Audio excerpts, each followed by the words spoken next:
Kota Padang merupakan ibu kota Provinsi Sumatera Barat yang terletak di pantai barat Pulau Sumatera. Berdasarkan PP nomor 17/1980 luas Kota Padang adalah 694,96 km persegi atau 1,65% dari luas Provinsi Sumatera Barat. Kota Padang terdiri dari 11 kecamatan. Geografis wilayah Kota Padang yaitu 51. 1% berupa hutan lindung, 7,35% terdiri dari bangunan dan perkarangan, dan sisanya adalah lahan pertanian serta pemukiman. Kota Padang juga memiliki 19 pulau besar dan kecil.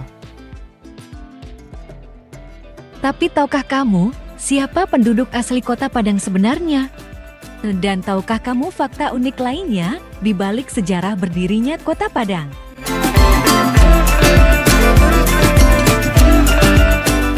Kira-kira abad ke-15, pada zaman Kerajaan Minangkabau dengan rajanya Adityawarman, saat itu Padang adalah pemukiman nelayan. Dalam Tambo Minangkabau, Padang disebut sebagai daerah rantau. Tahu orang yang pertama kali datang berasal dari Kubung 13 Solok oleh Luhak Nantigo yaitu Agam Tanah Datar dan 50 kota. Namun ketika mereka sampai telah ada juga penduduk asli beberapa orang yang mereka sebut dengan orang-orang Rupit dan Tirau. Namun dalam abad yang sama, Kerajaan Aceh juga mulai mengembangkan wilayahnya terutama untuk perluasan daerah perniagaan. Para pedagang Aceh secara bertahap berhasil menaklukkan Tiku, Pariaman, dan Indarapura. Padang menjadi daerah persinggahan sebelum bertolak ke Aceh. Padang sebelum abad ke-17 tidak begitu penting bagi Kerajaan Minangkabau yang hanya menganggap sebagai daerah rantau. Kemudian Kerajaan Aceh lebih terkonsentrasi di Pariaman dengan menempatkan seorang panglima yang diangkat oleh Raja Aceh. Rantau pesisir seperti Padang saat itu dianggap tidak begitu penting sebagai rute perdagangan Minangkabau yang mengarah ke pantai timur melalui sungai-sungai besar yang berasal dari daerah-daerah sekitar Gunung Merapi. Dan daerah ini telah lebih dulu menjadi pusat pemukiman dan sebagai tempat berdirinya Kerajaan Minangkabau. Di waktu yang sama, Selat Malaka sebagai daerah pelabuhan dengan selatnya yang luas pada tahun 1511 sudah tidak aman lagi karena masuknya bangsa Portugis, disusul oleh Spanyol kemudian Inggris dan Belanda yang ikut meramaikan Selat Malaka. Di peristiwa peperangan dan pembajakan yang tiada hentinya menyebabkan arus perdagangan menjadi tidak aman bagi Kerajaan Aceh maupun Kerajaan Malaka sendiri.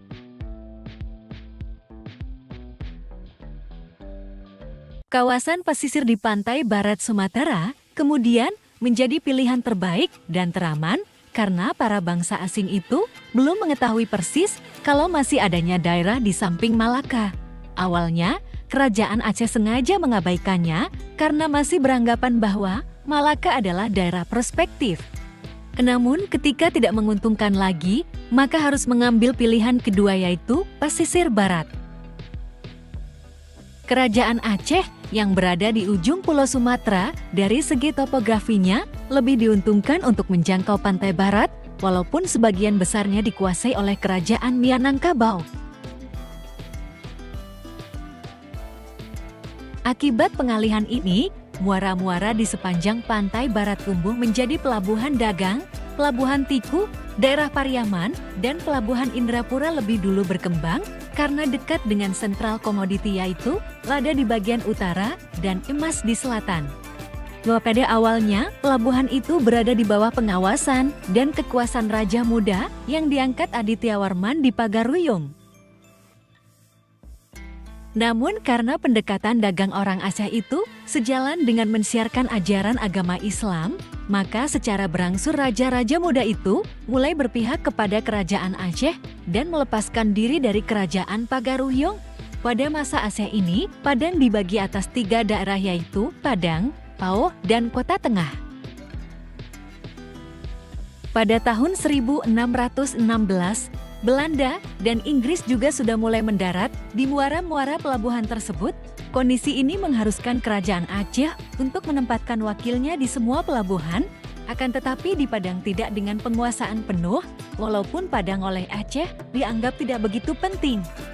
Aceh tidak ingin Belanda menguasainya. Belanda melihat peluang ini, kemudian berupaya untuk melakukan pendekatan terhadap penguasa Aceh setempat. Ketika Sultan Iskandar Muda di Aceh wafat pada tahun 1636, kekuatan dan kekuasaan Aceh semakin lemah, walaupun sudah semakin lemah. Pada tahun 1669 orang Aceh pernah mengusir orang Belanda dari kota Padang yang dipimpin oleh para Daharahap.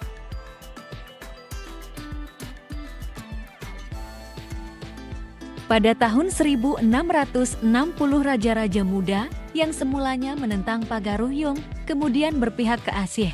Karena bujuk Belanda berhasil mengusir orang Aceh, Belanda segera bergerak cepat seperti mendirikan kantor dagang, menetapkan mata uang Belanda sebagai alat tukar, dan memindahkan wakil Belanda Groenewegen di Aceh ke Padang. Walaupun Aceh bukan lagi ancaman, tetapi tidak serta-merta Belanda bisa berbuat sekehendaknya.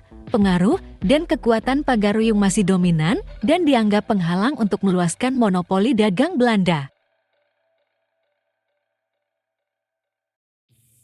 Belanda mencoba pendekatan dengan memberikan upeti kepada kerajaan Pagaruyung agar tidak menimbulkan polemik yang dapat merugikan Belanda. Maka di Padang, orang kaya kecil, menurut Rusli Aman, orang kaya kecil dalam bahasa Minangnya adalah orang kaya kaciak. Adalah nama gelar pengganti terhadap jabatan panglima yang dipakai ketika Aceh masih berkuasa. Mereka ditunjuk menjadi penasehat kompeni, sambung lidah dengan penduduk setempat, dan penghubung dengan raja-raja muda. Orang kaya kecil juga berjasa dalam menjemput Belanda di Pulau Cingkup agar menetap di Padang. Pada tanggal 18 Agustus tahun 1667, berdasarkan Beslit Kompi orang kaya kecil, diangkat sebagai penguasa Padang. Walaupun Belanda dan pasukan kompeninya telah mendapat persetujuan dagang dan disetujui pengangkatan orang kaya kecil sebagai boneka, Belanda tidak menjaminan akan selalu aman. Sejak saat itu, justru gangguan semakin banyak.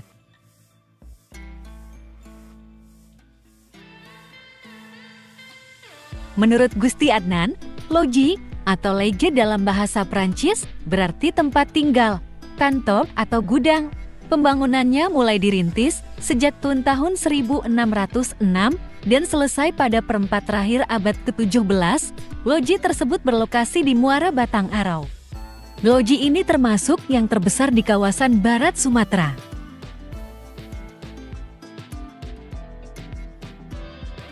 Loji itu berbentuk 4 persegi dengan setiap sisi panjangnya lebih kurang 100 meter. Pada setiap sudut terdapat menara pengawas dengan ketinggian 8 meter. Loji itu menjadi simbol kekuasaan Belanda. Kemudian sebanyak 2 kali diserang dan dibakar habis oleh masyarakat pejuang dari Pau dan Koto Tangah. Yang pertama pada malam hari tanggal 7 Agustus tahun 1669 dan dijadikan sebagai hari dan tahun jadinya Kota Padang.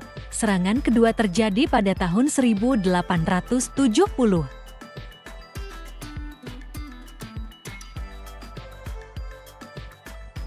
Kedua serangan itu terjadi sebagai akibat sikap monopoli dagang Belanda yang mengganggu kebebasan dagang mereka dan sikap pongah kaki tangan Belanda, yaitu bangsa mereka sendiri. Pada tanggal 20 Mei tahun 1784, untuk pertama kalinya Belanda menetapkan Kota Padang sebagai pusat kedudukannya dan pusat perdagangan di Sumatera Barat. Tahun 1793 kota ini sempat dijarah dan dikuasai oleh seorang bajak laut dari Perancis yang bermarkas di Mauritius bernama Francois Thomas Louis Aimé. Yang keberhasilannya diapresiasi oleh pemerintah Perancis waktu itu dengan memberikannya penghargaan. Kemudian pada tahun 1795, Kota Padang kembali diambil alih oleh Inggris. Namun, setelah peperangan Arah Napoleon, Pada tahun 1819 Belanda mengklaim kembali kawasan ini yang kemudian dikukuhkan melalui Traktat London yang ditandatangani pada 17 Maret tahun 1824. Pada tahun 1837, pemerintah Hindia Belanda menjadikan Padang sebagai pusat pemerintahan wilayah pesisir barat Sumatera atau Sumatra West Coast yang wilayahnya meliputi Sumatera Barat dan Tapanuli sekarang. Sampai akhir abad ke-18 kota Padang hanya sekitar Batang Arau, Kampung Cina, Kampung Keling, Pasar Hilir, Pasar Mudik, Pulau Oya, Rana Binuang, Alang Lawas, dan Seberang Padang ketika pemerintah Belanda melalui De Stuurs pada tahun 1788 sampai tahun 1861 memimpin Padang, kota ini diperluas ke utara, yaitu ke Nanggalo dan Olakarang ke selatan sampai ke Teluk Bayur, ke timur sampai ke Lubuk Begalung, Marapalam, dan Andalas. Pada masa itu, terjadi peralihan di mana wilayah dikepala oleh penghulu, kemudian diganti dengan sistem pemerintahan Wik atau kampung. Penghulu Wik bukan lagi kepala pemerintahan atas kaum atau suku, tetapi atas nama kampung atau Wik.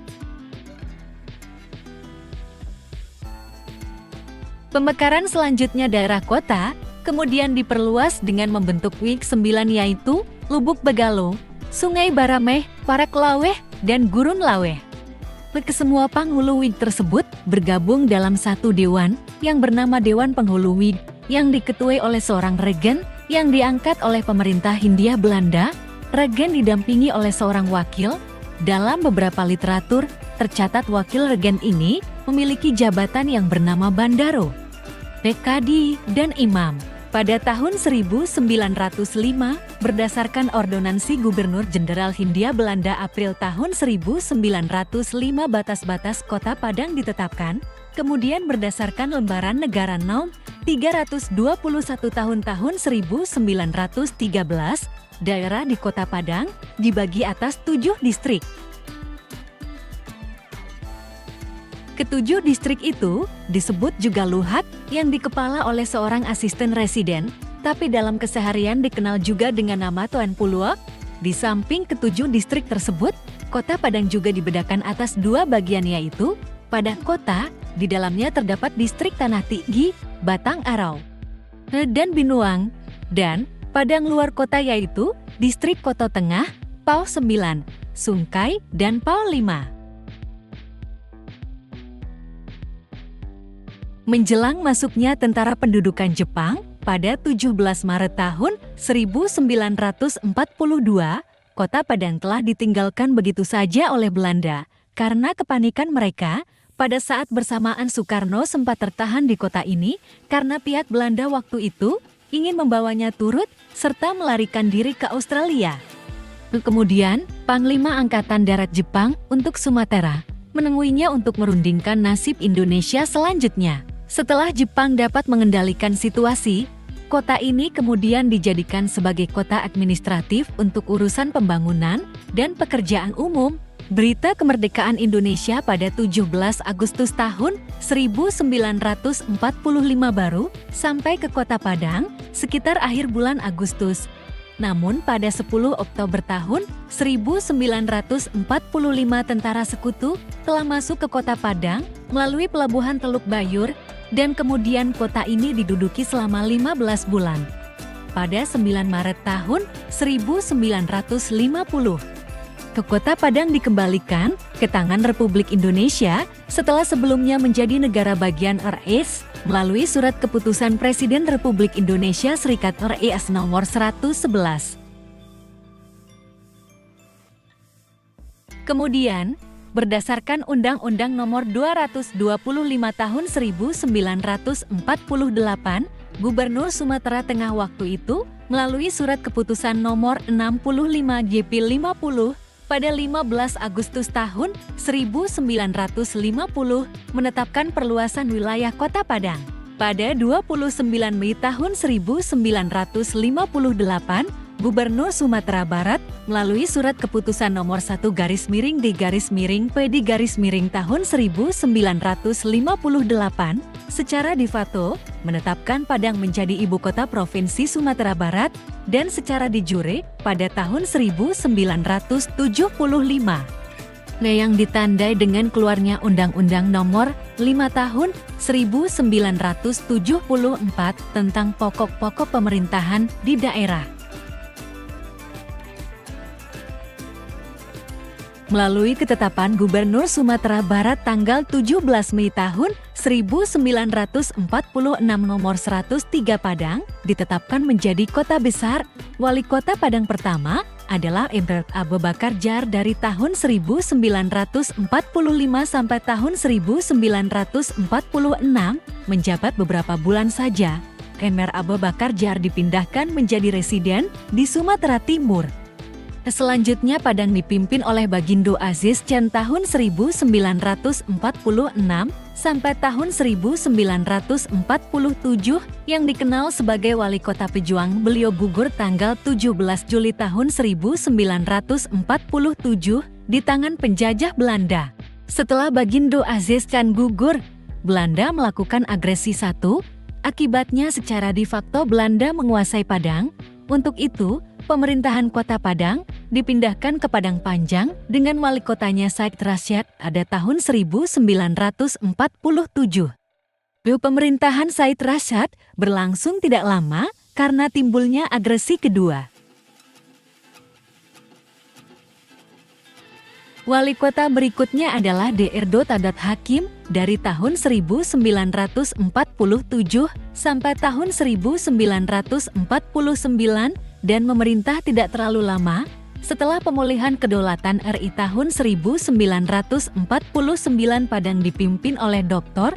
Presiden sebagai wali kota yang kelima sampai tahun 1956. Itulah beragam fakta unik di balik sejarah berdirinya Kota Padang yang dikenal hingga hari ini. Terima kasih telah menonton. Sampai jumpa.